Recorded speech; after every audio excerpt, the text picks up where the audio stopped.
안녕하세요. 여기는 여러분의 꿈에 그림을 수놓는 서대문 공동체 라디오 지식한 스푼 김민지의 그림 그리는 밤입니다. 여러분, 지난 한 주도 잘 보내셨죠? 비 오는 날도 있었고 활창한 날도 있었는데요. 그래도 봄 날씨가 계속되는 것 같아서 정말 기쁜 것 같아요. 5월 초중순쯤에 한번 정말 더운 주가 있었잖아요. 막 33도, 34도까지 올라서 와, 5월인데 이렇게 덥다고? 하면서 정말 긴장 바짝한 주가 있는데 그 뒤로는 이렇게 비가 뭐 하루 이틀씩 오니까 좀 더위를 식혀준다고 해야 될까요? 그러다 보니까 좀 그래도 좀 괜찮은 봄 날씨를 유지하고 있는 것 같습니다. 막 저희가 좋아하는 막 봄꽃이 피고 살랑살랑한 덥지도 춥지도 또 습하지도 않은 그런 날씨는 아니지만 그래도 아직 엄청 더운 것 같진 않아서 좋은 것 같아요. 와, 그런데 비가 이렇게 계속 오다 보니까요. 집이 정말 습해지더라고요.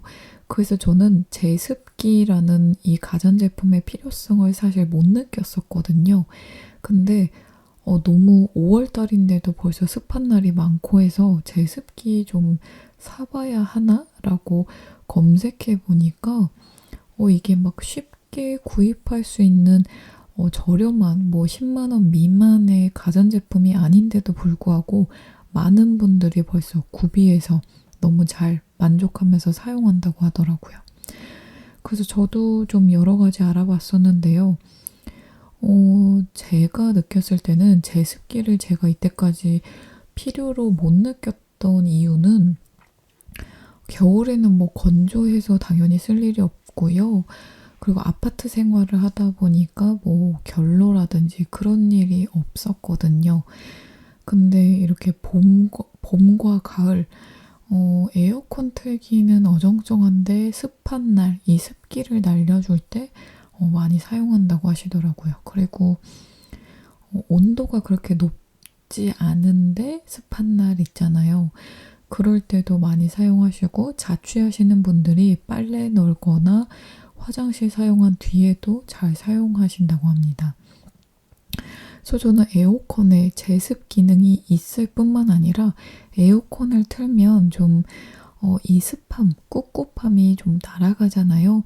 그런데 이 에어컨의 제습 기능은요, 60%였나 70% 습도가 그 정도까지밖에 유지를 못한다고 해요. 왜냐면 온도가 떨어지면 이 기능이 멈추기 때문이라고 하더라고요. 저도 지금 정확하게 기억나는 것은 아니지만 그래서 습한 집, 이 습기가 많은 집은 꼭 제습기가 있어야 된다고 해요.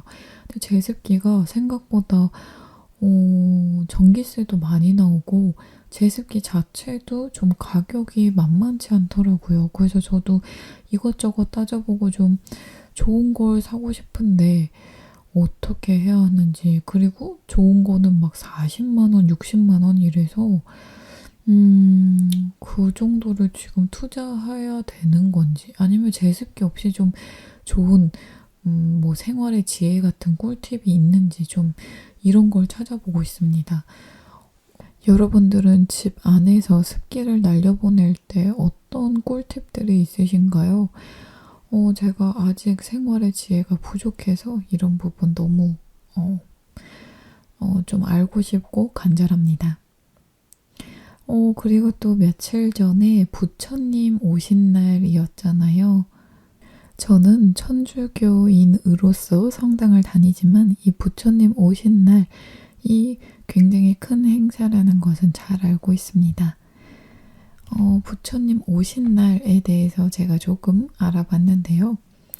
불교의 개조인 석가모니의 탄생일로요. 음력 4월 8일을 뜻한다고 합니다. 석가탄신일 혹은 촉파일이라고도 한다고 해요. 정부에서는 1975년부터 공휴일로 정해 그 뜻을 기리고 있다고 합니다. 불교의 연중 기념일 가운데 가장 큰 명절로 석가모니의 탄생일을 말하고요. 촉파일이라고도 부른다고 말씀드렸죠. 부처님 오신 날에는요. 연등 및 관등놀이, 또 방생, 물놀이, 성불도놀이, 탑돌이 등이 행해진다고 합니다. 석가모니는 기원전 563년 4월 8일 음력 인도의 북부 지역에 위치한 카필라 왕국에서 사카족의 슈도 다나와 마야 부인 사이에서 태어났습니다. 성은 고타마였고요. 출가하기 전 이름은 시달타였다고 합니다. 시달타가 출가 수행하여 깨달음을 얻어 부처님이 되자 사람들은 그를 석가모니, 즉 석가족 출신의 성자라고 불렀다고 합니다. 경과 논에는요. 석가가 태어난 날을 2월 8일 또는 4월 8일로 적고 있으나 불교의 종주국인 인도 등지에서는 음력 4월 8일을 석가의 탄일로 기념하고 있습니다. 또 스리랑카, 태국, 미얀마 등 동남아 국가들에서는 석가모니 전생 설화에 따라 인도력의 둘째 달인 외삭월의 보름날을 일본은 양력 4월 8일을 석가의 탄신일로 정하고 있다고 합니다. 석가탄신일이 부처님 오신 날로 명칭이 변경된 거는 그리 오래되지 않았는데요. 2018년부터 석가탄신일의 공식 명칭이 부처님 오신 날로 변경되었습니다. 또 정부는요. 2018년 4월 10일 국무회의에서 석가탄신일의 공식 명칭을 부처님 오신 날로 변경하는 관공서의 공휴일에 관한 규정 일부 개정안을 의결했죠. 이와 같은 공식 명칭 변경은 불교계의 지속적인 요청에 따른 것으로 불교계는요. 1968년부터 명칭 변경을 정부에 줄곧 요청해 왔다고 합니다. 이는 부처님 오신 날이 한글화 추세에 들어맞는 명칭인데다 석가라는 단어가 샤카라는 고대 인도의 특정 민족의 이름을 한자로 표기한 것이어서 부처님을 지칭하기에 맞지 않는다는 이유에서였다고 합니다. 저 어렸을 때는 진짜 석가탄신일이라고 불렀는데 정말 얼마 전부터는 부처님 오신 날로 바뀐 것이 좀 신기하기도 합니다. 자, 오늘 이렇게 여러분들과 오프닝 수다 좀 길게 가져봤는데요. 오늘도 알차고 재미있는 그림 이야기 준비해 왔으니까요. 저희는 첫 번째 곡 듣고 다시 만나보도록 할게요. 오늘 들어보실 첫 번째 곡은요. 김범수의 보고 싶다입니다.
기다리니 떠나가란 말야.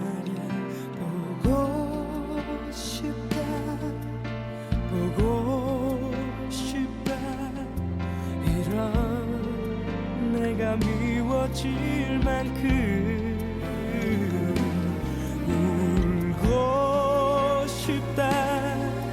내게 무릎 꿇고 모두 없던 일이 될 수 있다면 미칠 듯 사랑했던 기억이 추억들이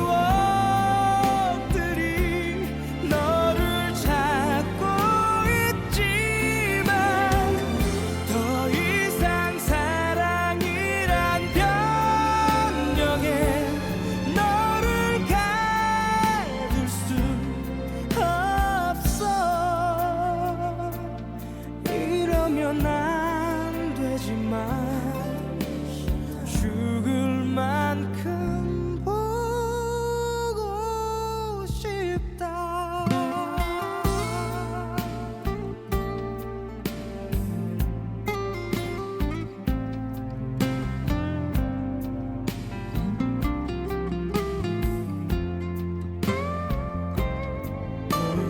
보고 싶다 보고 싶다 이런 내가 미워질 만큼 믿고 싶다. 옳은 길이라고 너를 위해 떠나야만 한다고. 미칠 듯 사랑했던 기억이 추억들이 너를 찾고 있지만 더 이상 사랑이란 변명에 너를 가둘 수 없어. 이러면 안 되지만 죽을 만큼 보고 싶다.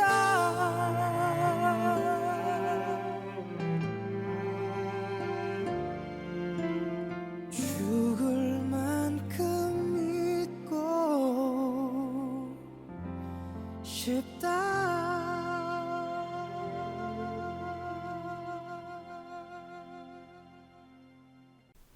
여기는 여러분의 꿈에 그림을 줘놓는 서대문 공동체 라디오 지식은 스푼 김민지의 그림 그리는 밤입니다.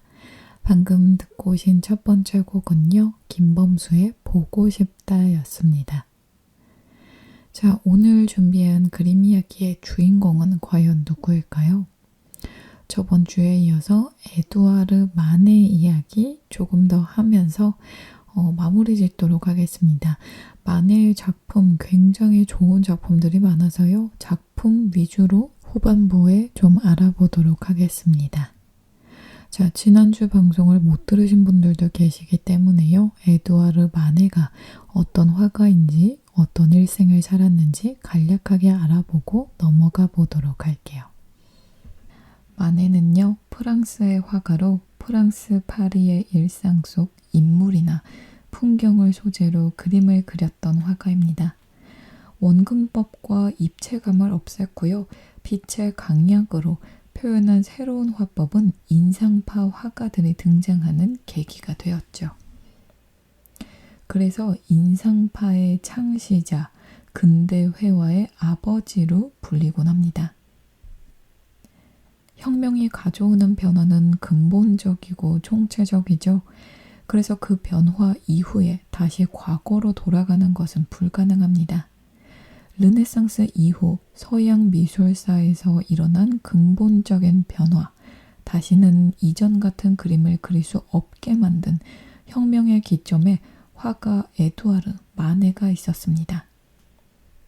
1860년대 파리에서 마네가 시작한 혁명은요, 인상파를 거쳐 세잔과 큐비즘으로 이어졌고 그림의 공간을 점점 더 얕고 평평하게 만들었고요. 그림의 주제를 해체하거나 제거해 나갔습니다.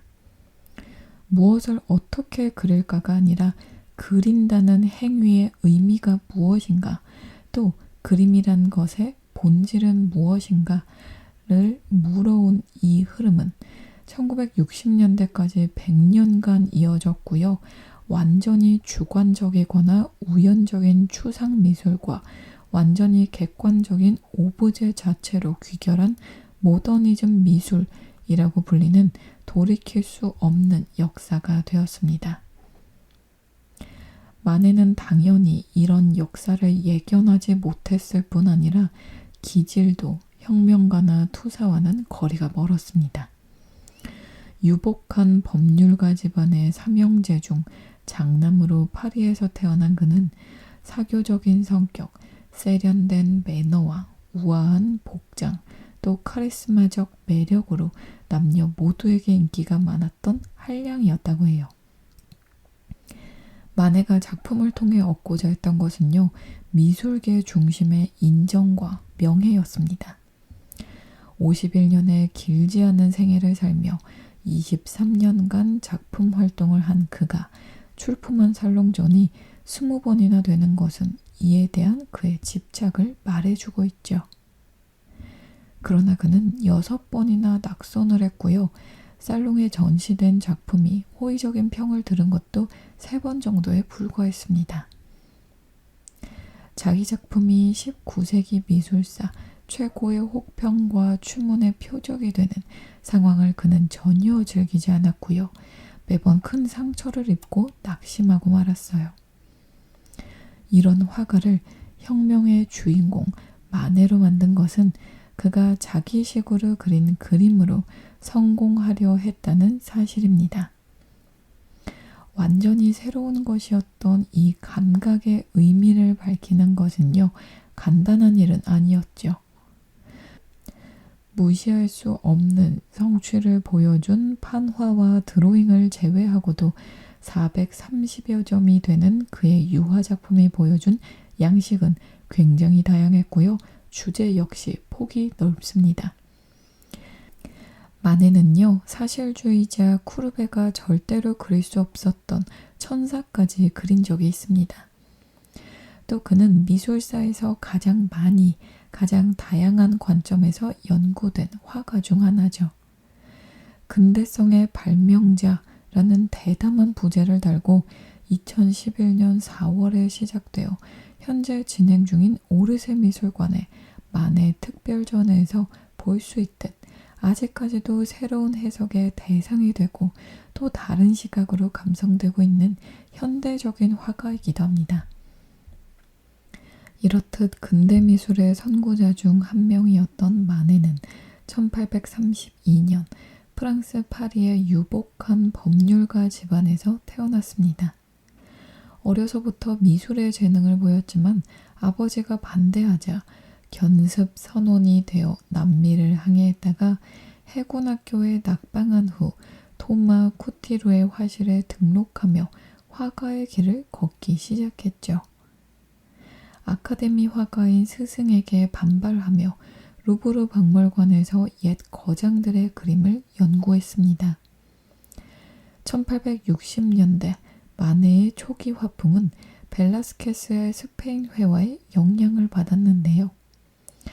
1859년에 처음 살롱전에 입선한 이래 지속적으로 출품하지만 빈번히 낙선했으나 보들레르의 주목을 받았습니다.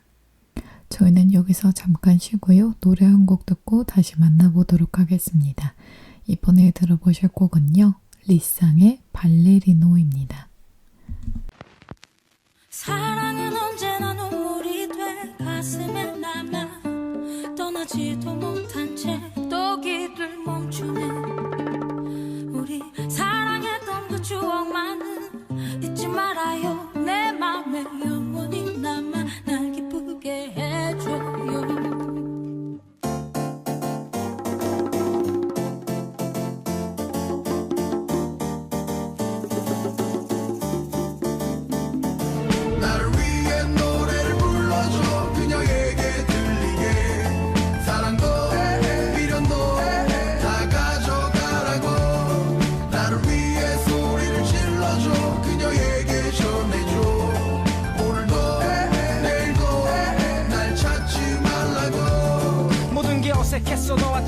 밥을 먹을 땐 파풀이 입가에 묻을까 수저를 입에 넣을 땐 신경이 쓰이고 또 함께 걸을 땐 발을 맞춰야 할지 어깨를 감싸야 할지 어디로 가야 할지 여자는 알았어도 사랑은 잘 몰랐기에 나의 뒤에 쫓아오듯 따라오는 너를 위해 조금 느리게 걸어주면 사랑은 시작됐지. 낭만도 없고 구멍난 양말처럼 되는 대로 살아와 망망대해 갔던 나의 삶에 또 다른 세상을 보았어. 난 너무 좋아서 온종일 웃고 다녔어. 사랑은 언제나 눈물이 돼 가슴에 남아 떠나지도 못한 채 또 길을 멈추네. 우리 아름답던 그 추억 속에 함께 살아요. 기억 속 그대와 함께 난 춤출 거예요. 너 없는 지금 모든 게 꿈인지 꿈이 아닌지 난 지금 어딜 향해 가고 있는 건지 지금 이곳이 너의 품인지 품이 아닌지 아픈 가슴은 왜일까. 나를 위해 노래를 불러줘 그녀에게 들리게 사랑도 미련도 다 가져가라고 나를 위해 소리를 질러줘 그녀에게 전해줘 오늘도 내일도 날 찾지 말라고. 무언가를 지켜야 하는 건 그곳에 지쳐도 미쳐야 하는 건 그래 난 너에게 미쳤었지. 난 네가 원할 땐 언제나 춤을 추던 발레리노 그 모습에 웃던 네 얼굴이 다 빨개지고 어둠도 환해지고 세상은 돌고 돌아도 우리는 그러지 않기로 서로의 곁에 오래 남기로 한 길로 같이 가기로 그렇게 약속했지. 하지만 홀로 남아 슬픈 음악에 억지로 남아 춤을 춰봐. 불 꺼진 놀이동산에 웃고 있는 회전목마 그처럼 죽은 듯 웃으며 네가 올까 미련을 가져본다.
허전한 마음에 지식 한 스푼.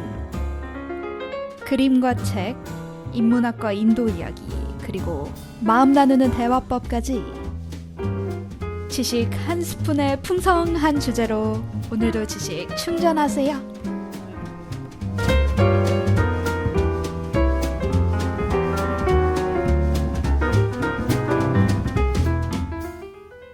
여기는 여러분의 꿈에 그림을 수놓는 서대문 공동체 라디오 지식 한 스푼 김민지의 그림 그리는 밤입니다. 방금 듣고 오신 곡은 리쌍의 발레리노였습니다. 자, 마네가 아까 전에 보들레르의 눈에 띄었다고 했잖아요. 그 이야기부터 다시 이어서 해보도록 할게요. 근대 도시로 변모해 가던 파리와 파리 사람은 마네 그림의 가장 중요한 주제였으며 보들레르가 말한 근대 생활의 화가의 전형이 바로 마네였던 것이죠. 27살 때인 1859년의 작품 압생트를 마시는 사람은요, 마네의 데뷔작이자 첫 번째 살롱 출품작, 또 첫 번째 낙선 작품이었습니다. 거리의 술꾼이라는 점잖지 못한 주제, 또 물감 덩어리와 붓자국이 그대로 보이는 꼼꼼하지 않은 마무리, 또 정확하지 않은 공간 표현 등을 비판하며 이 그림을 살롱에서 떨어뜨린 심사위원단에는 그의 스승이었던 토마스 쿠티르도 포함되어 있었다고 합니다. 마네는 18살 때인 1850년부터 아카데미적인 역사화가 쿠티르의 작업실에 적을 두고 그림을 배웠습니다. 중간중간 네덜란드, 벨기에, 독일, 오스트리아, 이탈리아 등으로 여행을 다니며 과거 거장들의 그림을 보았고 파리에서도 루브르에서 많은 시간을 보내긴 했으나 그가 쿠티르 문하에서 보낸 기간은 6년이나 됩니다. 마네는 아카데믹한 장기간의 교육을 받은 마지막 대가이나 독립한 후에는 스승에게서 배운 것을 대부분 버렸다고 해요.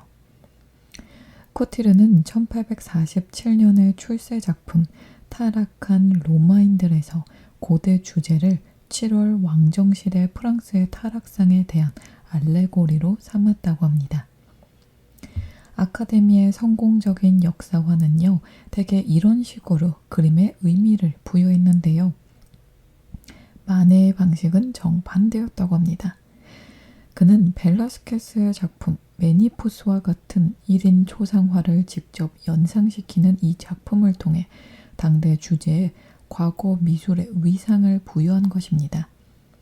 1850년에서 60년대 곧 제2제정기 전체에 걸쳐 나폴레옹 3세와 위스망 남작의 지휘 아래 근대 도시로 변모해가던 파리와 파리 사람은 마네 그림의 가장 중요한 주제였죠. 마네는 호기심 가득한 눈으로 그러나 적당한 거리만큼 떨어져서 도시의 스펙터클을 즐기는 도시 생활의 감식가, 아스팔트의 식물 채집가인 산책자였다고 합니다. 이런 면에서 마네는 1846년 살롱평을 통해 근대 생활의 영웅주의가 당대 화가의 주제가 되어야 한다고 주장한 보들레르와 입장을 같이 했다고 합니다. 보들레르는 마네보다 11살이 많았지만 1858년경에 만난 둘은 친구로 지내며 서로 영감을 주고받았죠. 보들레르는 공개적으로 마네를 옹호한 적은 없고요. 그의 주요 작품 대부분을 보지 못한 채 1867년에 사망했다고 합니다. 그러나 보들레르가 말한 근대 생활의 화가 곧 과거 먼 곳의 이야기가 아니라 당대 도시의 모습, 또 대도시의 미로를 떠다니는 수천을 덧없는 존재들의 생활에서 시적인 면을 포착하고 그 순간에 영원한 아름다움을 부여할 줄 아는 화가의 전형이 바로 마네였습니다. 마네의 작품 압생트를 마시는 사람 아시는 분들 많으시죠? 이 작품은요, 보들레르의 술과 대마초 예찬을 떠올리게 하고 첨단의 패션을 보여주는 화려한 사람들과 함께 파리 풍경 일부를 구성하고 있던 불황자, 고아 등의 무리를 대표하는 의미가 있습니다. 동시에 당시 프랑스의 스페인풍 유행을 반영하는 것이기도 했죠. 스페인을 배경으로 한 빅토르 위고 극본의 연극 에르나니가 1830년에 상영된 이레의 낭만주의 문학이 불러일으킨 스페인에 대한 관심은 1853년에 나폴레옹 3세가 스페인 출신의 여성 외제니 드 몽티조를 황후로 맞아들이고 그녀의 미모와 패션이 유명세를 타면서 사회 전체에 유행이 되었습니다. 살롱에 처음 입선한 작품인 스페인 가수처럼요. 1860년대 초에 마네는 스페인 음악, 복장과 투우 등을 주제로 한 작품들을 다수 제작했다고 해요.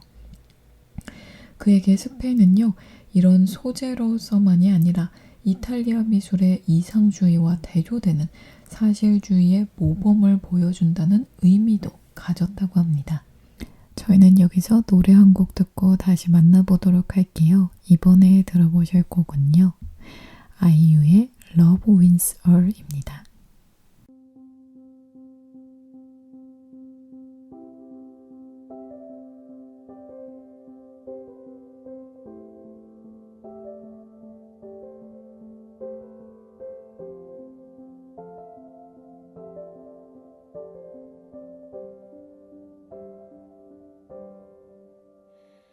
Dearest darling, my universe, 날 데려가 줄래? 나의 이 가난한 상상력으론 떠올릴 수 없는 곳으로, 저기 멀리 from Earth to Mars 꼭 같이 가줄래? 그곳이 어디든 오랜 외로움 그 반대말을 찾아서 어떤 실수로 이토록 우리는 함께일까? 세상에게서 도망쳐봐는 나와 저 끝까지 가줘 my lover. 나쁜 결말일까? 길 잃은 우리 둘 부서지도록 나를 꼭 안아. 더 사랑이 내게 입맞춰 lover. Love is a love is a love. Love, love, love.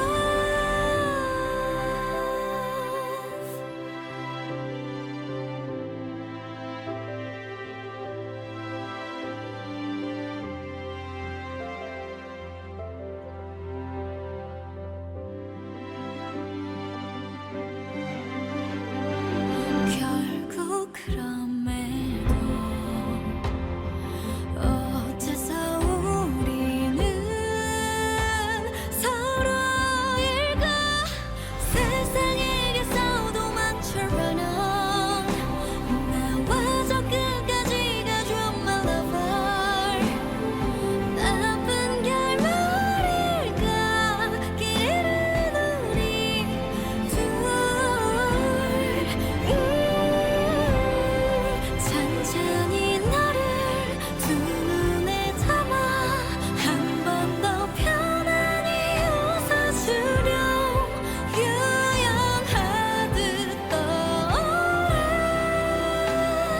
그날 그 밤처럼 나와 함께 겁 없이 저물어줄래? 산산이 나를 도망쳐리 널 너와 슬퍼지고 싶어 my lover.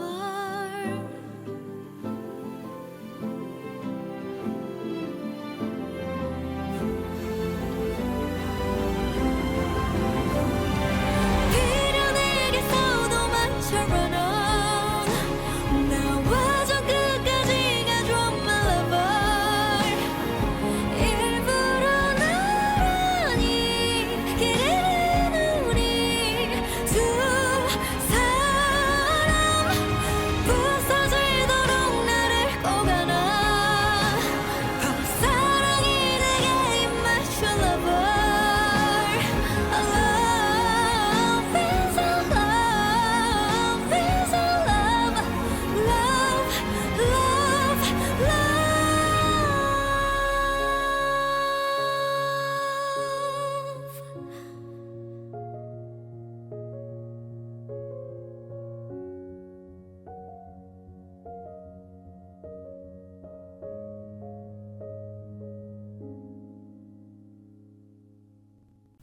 여기는 여러분의 꿈에 그림을 수놓는 서대문 공동체 라디오 지시간 스푼 김민지의 그림 그리는 밤입니다.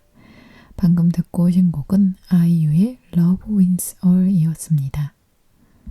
아까 전에 마네가 살롱에 처음 입선한 작품이 스페인 가수였다고 했는데요.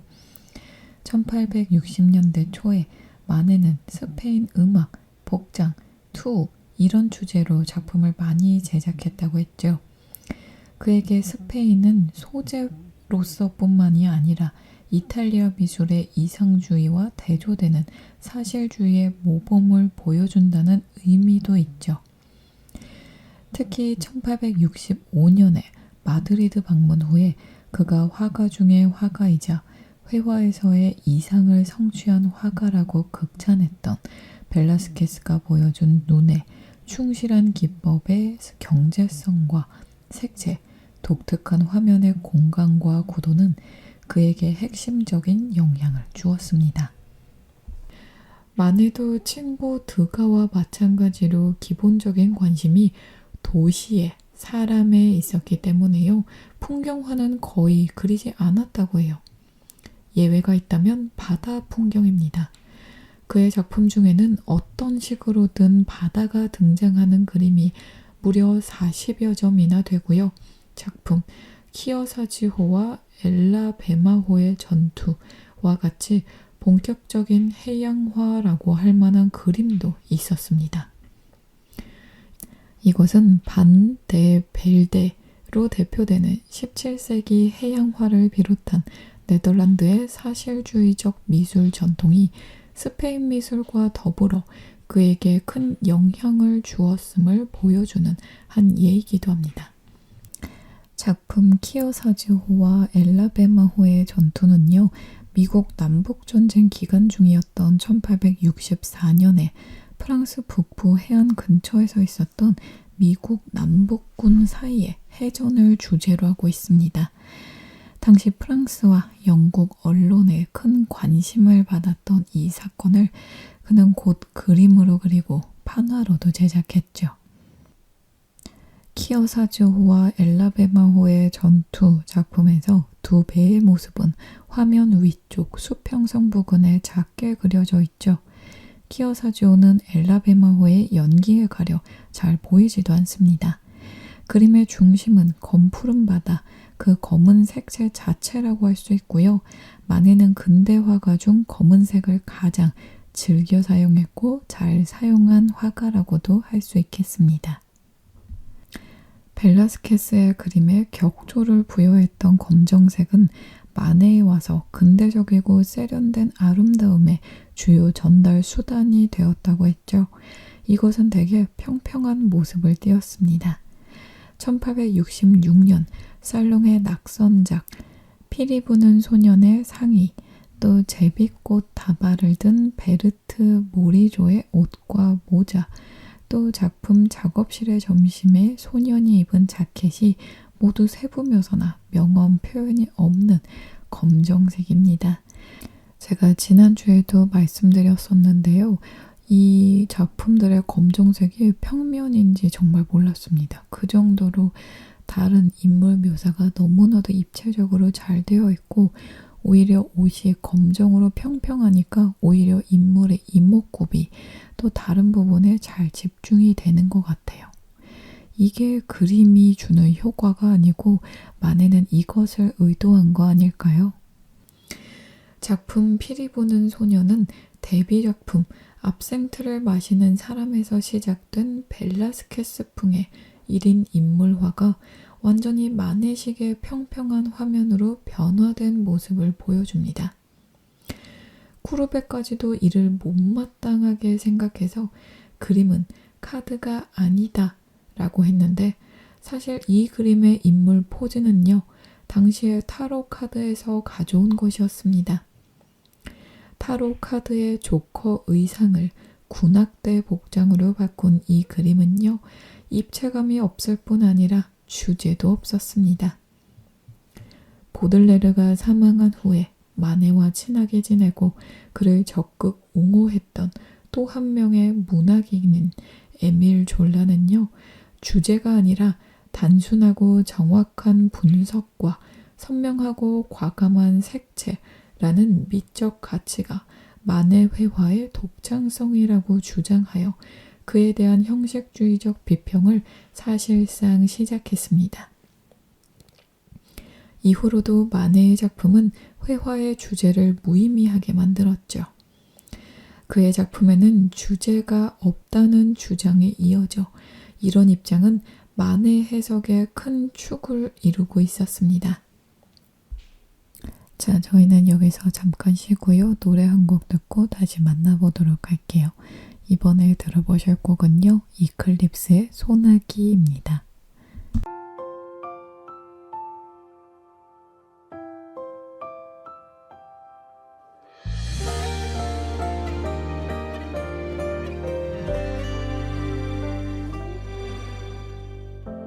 그치지 않기를 바랬죠. 처음 그대 내게로 오던 그날에 잠시 동안 적시는 그런 비가 아니길 간절히 난 바래왔었죠. 그대도 내 맘 알아요. 매일 그대만 그려왔던 나를 오늘도 내 맘에 스며들죠. 그대는 선물입니다. 하늘이 내려준 홀로선 세상 속에 그댈 지켜줄게요. 어느 날 문득 소나기처럼 내린 그대지만 오늘도 불러봅니다. 내겐 소중한 사랑.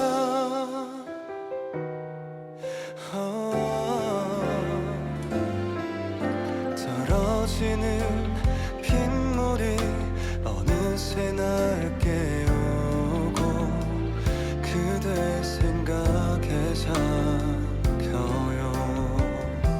이제는 내게로 와요. 언제나처럼 기다리고 있죠. 그대 손을 꼭 잡아줄게요. 그대는 선물입니다. 하늘이 내려준 홀로선 세상 속에 그댈 지켜줄게요. 어느 날 문득 소나기처럼 내린 그대지만 오늘도 불러봅니다. 내겐 소중한 사랑. 잊고 싶던 아픈 기억들도 빗방울밖에 흘려보내면 돼요. 때로는 지쳐도 하늘이 흐려도 내가 있다는 걸 잊지 말아요. 그대는 사랑입니다. 하나뿐인 사랑. 다시는 그대와 같은 사랑 없을 테니 잊지 않아요.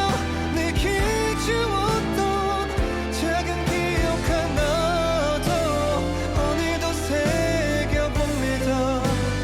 내겐 선물이 그대.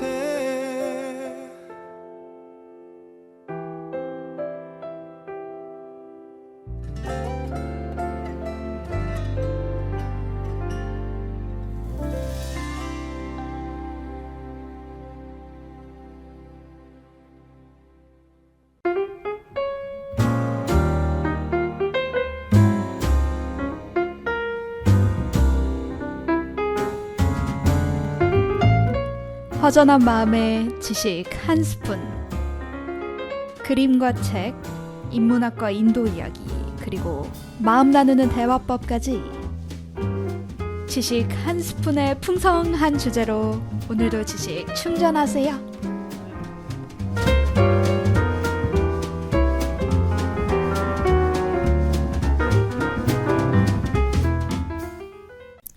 여기는 여러분의 꿈에 그림을 수놓는 서대문 공동체 라디오 지시간 숲은 김민지의 그림 그리는 밤입니다.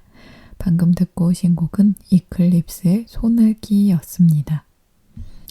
이어서 만해 이야기 계속 해보도록 할게요.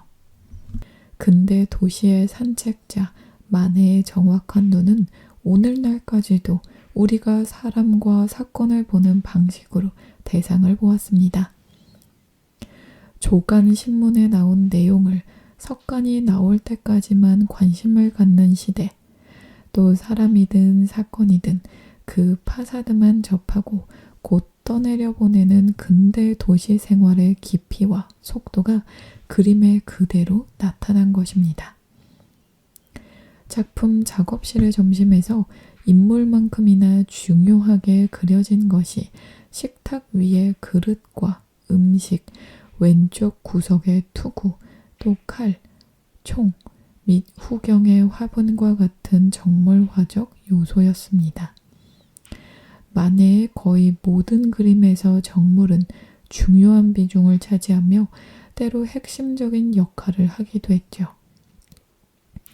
작품 풀밭 위의 점심에서 전경의 과일과 빵, 또 벗어놓은 옷과 모자는 그림 속 인물이 신화의 주인공이 아니라 현실의 인물임을 알려주고 있습니다. 작품 올랭피아의 꽃다발은 그림의 주인공이 매춘부라는 사실, 또 화면 밖 공간에 고객이 도착했다는 것을 알려주는 식으로 그림의 의미를 명확하게 했죠. 작품 작업실의 점심에서는 정물이 그림의 의미를 더 모호하게 만들고 있습니다. 이런 면에서 만해의 작품은 근대의 보데곤이라고 불리기도 했습니다. 보데곤은 벨라스케스의 작품 계란을 붙이는 노파와 같이 17세기 스페인에서 음식과 그릇 등 정물 주제를 부각시키며 서민의 일상을 묘사한 장르화를 가리키는 말입니다. 작품 흰 작약과 전지 가위처럼 만해가 그린 독립적인 정물화도 80여 점이 되어 전체 작품 수의 거의 5분의 1에 달하고 있습니다. 그가 마지막으로 그린 그림도 작품 크리스탈 꽃병의 페랭이 꽃과 클레마티스와 같은 더덥고 약해서 더 아름다운 꽃의 안과 밖 모습이었습니다. 정물화는 적당한 크기의 장식적인 면을 가져 당시 중상류 부르주아들이 선호하는 그림으로 시장에서 인기가 있었습니다. 만해는 정물화를 친구들에게 줄 선물의 용도로 많이 그렸는데요. 그러나 만해에서 시작된 근대 미술에서 정물화는 더 큰 의미를 가졌습니다. 정물화는 구도와 대상을 화가가 완전히 통제할 수 있기 때문에 화가가 새로운 조형 어법을 만들어낼 때 정물화는 주요한 실험 도구가 되었던 것입니다. 만해에 이어 세잔, 반고흐, 피카소 등 주관적인 성향이 강하고 회화의 본질, 그 자율성에 골몰한 화가들이 정물화를 많이 그린 이유 중 하나가 바로 그것이었습니다. 그 후 1882년 작품 폴리 베르제르의 바에서는 그의 마지막 살롱 출품작이자 그가 1877년부터 집중적으로 그렸던 카페 주제 그림의 결산임이 잘 보여지고 있습니다. 만해의 작품 활동 전체를 대표하는 작품이죠. 화면에는요, 술병과 과일을 늘어놓은 카운터에 팔을 짚고 있는 카페의 여종업원이 보이는데요. 그녀가 등지고 선 거울에는 그녀의 뒷모습과 그녀에게 말을 걸고 있는 남자 손님, 또 그녀 앞에 펼쳐지고 있는 공연과 그 관람객의 모습이 비치고 있습니다. 폴리 베르제르는 1869년에 문을 연 극장식 카페로 보불전쟁 기간에는 공공 집화장으로도 쓰였고 이후에는 가장 파리적인 또 가장 크고 화려하며 세련된 유흥의 장소로 이름이 난 곳입니다. 무대에서는 오페레타, 발레, 판토마임, 고개 등이 공연되었고 이 그림에 보이는 것과 같은 바가 여러 개 있어 그곳에서는 술과 음료를 팔았습니다. 저희는 여기서 노래 한 곡 듣고 다시 만나보도록 할게요. 이번에 들어보실 곡은요. 황가람의 나는 반딧불입니다.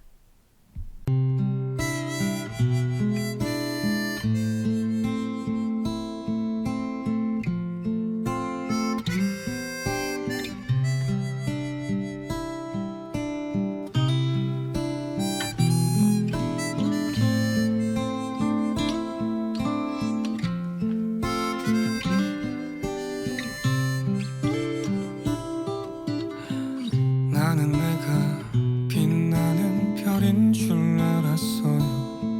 한 번도 의심한 적 없었죠. 몰랐어요. 난 내가 벌레라는 것을. 그래도 괜찮아. 난 눈부시니까. 하늘에서 떨어진 별인 줄 알았어요. 소원은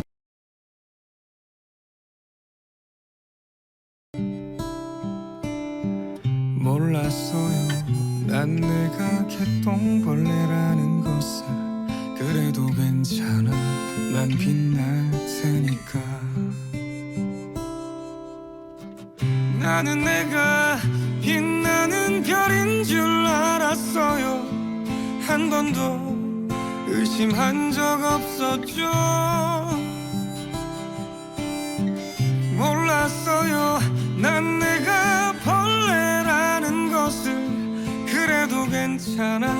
난 눈부시니까.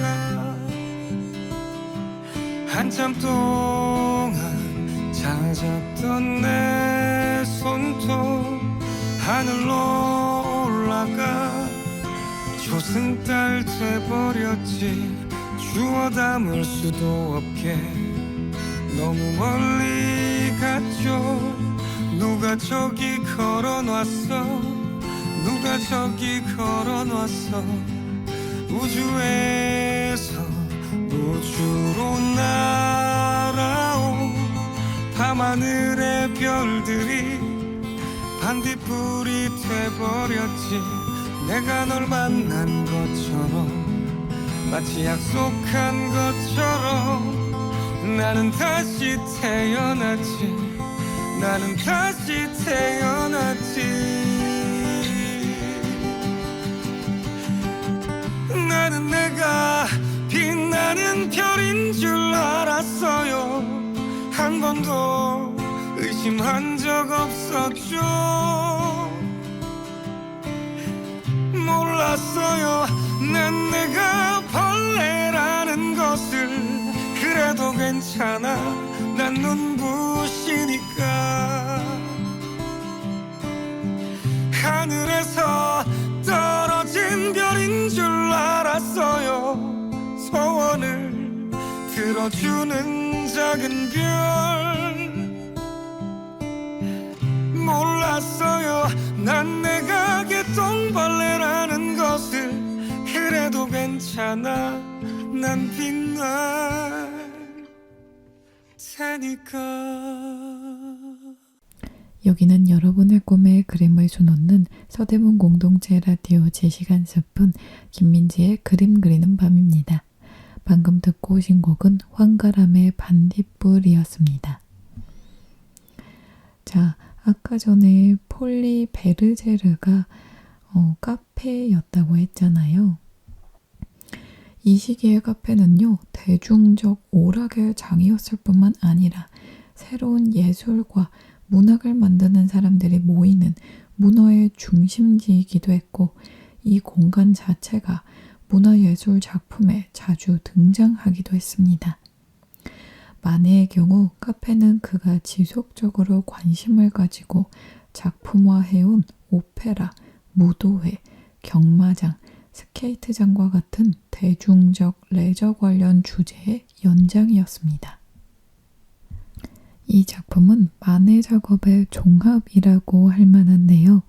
화면에는 근대의 도시 생활이라는 주제, 또 살롱 스타일의 규모와 기법, 인상파적인 색채와 붓질, 또 정물의 무시 못할 비중, 또 관람자를 직접 향한 시선 등 만해의 이전 작품의 주요한 요소들이 모두 등장하고 있는 작품입니다.